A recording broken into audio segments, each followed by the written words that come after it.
So welcome back to another episode of the things we want to see in FIFA 20. If this is your first time here, this series aims to showcase the opinions of the community and what they would like to see in FIFA 20. Today we're going to be talking about a few different things regarding the game, some general gameplay improvement suggestions and also some player face suggestions and much more. If you enjoy the video, leave a thumbs up for me. Let's get to 500 likes. And if you're new around here and you want to see more FIFA 20 episodes, hit the subscribe button today and the notification bell and you won't miss anything. As usual, this series does depend on the community, so if you've got anything you want to suggest for future episodes, leave a comment down below or send me your lists on Twitter or Instagram. So this suggestion comes from Meti, and it's pretty much kit improvements for FIFA 20. Now, he sent me a photo of Danny Carvajal, who usually has his jersey as a long sleeve, but what he usually does is roll the sleeves up towards his elbows, and I don't think you can do that at the moment in FIFA. Pretty much all you can have is short sleeve or long sleeve. And he also sent me another photo which is of Neymar, and he circled two parts. I think he was talking about slimmer shorts, where Neymar's shorts look very slim on him, and also with the boots I think you have to wear like those ankle socks as well, which is that white thing there. So those are just a few little kit improvements. If they did add it, it would distinguish players a lot better in FIFA, but is there a chance EA is going to do it? Probably not. This one was suggested by Toby. He would like to see more under 21 player faces, especially goalkeepers. Yeah, I don't think there's many young goalkeepers that have real faces. I would like to see Lafont get a real face, because I always sign that guy in career mode. It's also important to have under 21 player faces for people that are not goalkeepers, because they are essential to career mode. As the seasons progress, the youngsters come through, they start becoming better players, and of course having a real face for them does help when you do your transfers.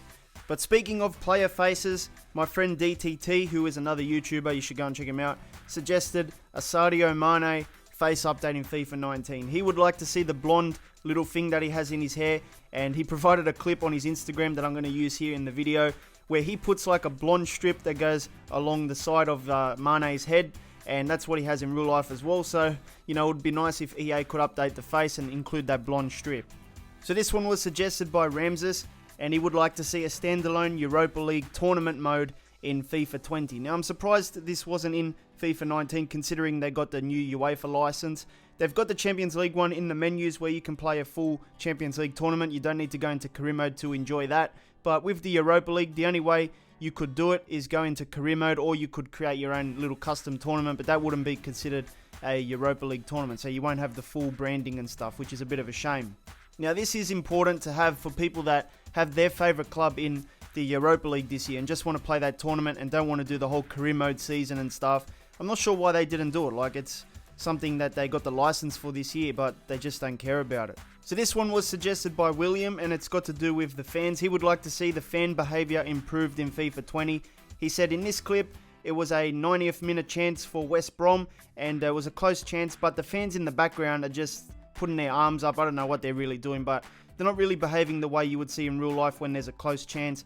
This was 1-0, I think Spurs were winning, and you know, if they would have scored that, it would have been 1-1. So there's no real good reactions this year by the fans. Even when you score a late winner, the fans don't really go berserk. They sort of behave the same way as any other goal. Also, I think in a previous episode I showed off the missing features for the fans that were in FIFA 18. Like when the ball was going to hit the fans, they would duck away from it, trying to avoid it. And then as well, when a player scored in certain stadiums, the fans would run down the seats, the first few rows, and try and celebrate with the player. That has been removed as well. So yeah, the fan behaviour definitely needs to improve in FIFA 20. So this one was sent in by a guy called BMX, and he wants to see a cutscene where the captain puts the armband on a vice captain when he gets subbed off. Now, usually you see this in real life where the guy gets the armband, takes it off, gives it to the next guy who's supposed to be the vice captain.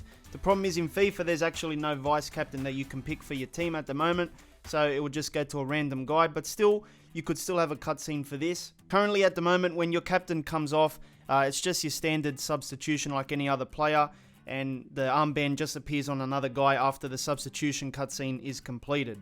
So I think there's definitely room for improvement with this, and I think they can definitely make it better. Now this one is a nice suggestion, and it was from Brian. He says, fans should have player names and numbers on the back of their jerseys. Now this is very common in real life.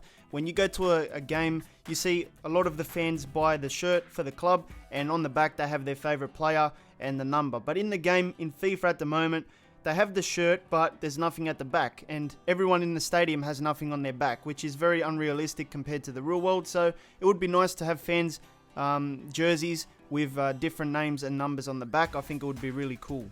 So this one is very important for FIFA 20, and it comes from Wesley. He wants to see better Goalkeeper AI.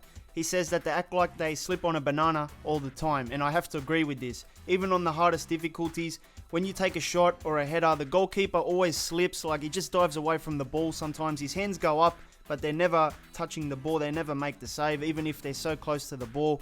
And you can score easy goals this year because the goalkeepers just don't know how to save the ball. So hopefully EA can improve the movement of goalkeepers, make it more realistic, because at the moment, it's pretty much like what Wesley said. It's like they're just slipping all the time. And half the time they're conceding easy goals where they should realistically be saving them. So when you play the Champions League in FIFA 19, whether it's in career mode or it's normal tournament, there's one team missing, and that is Red Star Belgrade. It's a Serbian club, and this suggestion comes from Vukasin. He would like to see Red Star Belgrade in FIFA 20. Currently at the moment, because they're not in the game, they do get replaced by a random club. I think when I did the tournament, it's a Polish club called Gdansk or something. So yeah, it's a bit of a shame, but the Europa League also has some missing teams as well. Ideally, we would like to have each participant in the UEFA Champions League and Europa League, because that would mimic what happens in real life as well. We can have authentic tournaments, but I'm not sure if this is like a licensing issue or EA just didn't bother to get the license for this club. I'm not really sure. So this next suggestion comes from Angel. He says when the referee blows his whistle, there is no proper animation for it. He just sort of walks to the locker rooms and stuff. Now, I'm going to play the full clip for you so you can get an idea. Make sure you listen to the sound and also look at the referee as the whistle blows.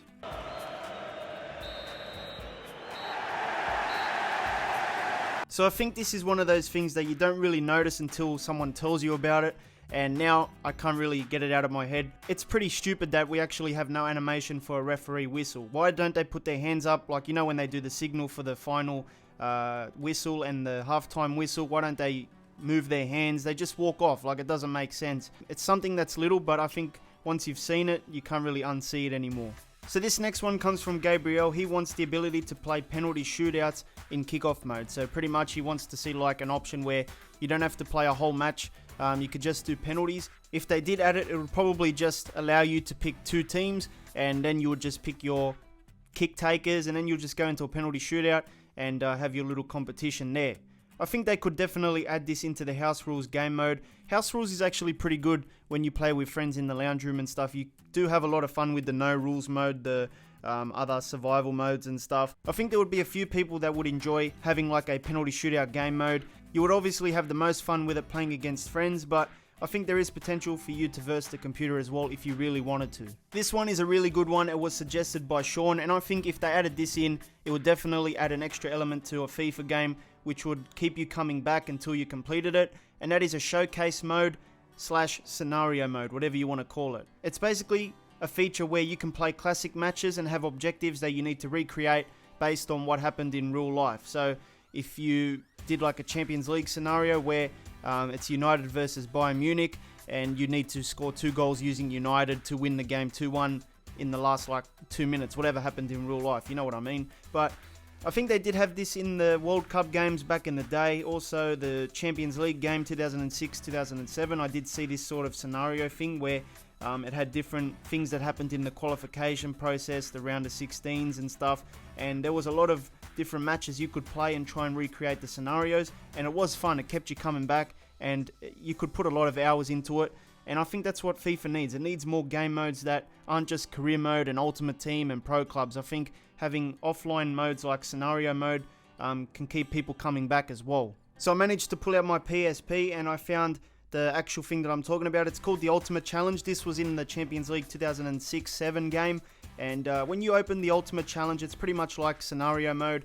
You could do different scenarios based on the qualification stages all the way up to the final. So if you wanted to do a final objective, you could do the Istanbul comeback where Liverpool beat AC Milan in the final. You could also do the United versus Bayern Munich one that I was talking about earlier, and you have to win before extra time and win before penalties for that one as well. So they can definitely add this back in. You know, they have the UEFA license. I would love to see this actually. I would definitely play it. At this stage, I think you're just better off buying FIFA games from like 10 years ago, and you probably have more fun playing those than what you get in FIFA 19. But anyway, that's pretty much all I wanted to discuss today. Remember, if you want to contribute to any future episodes, leave your suggestions down below, and I'll put the best ones in a future video.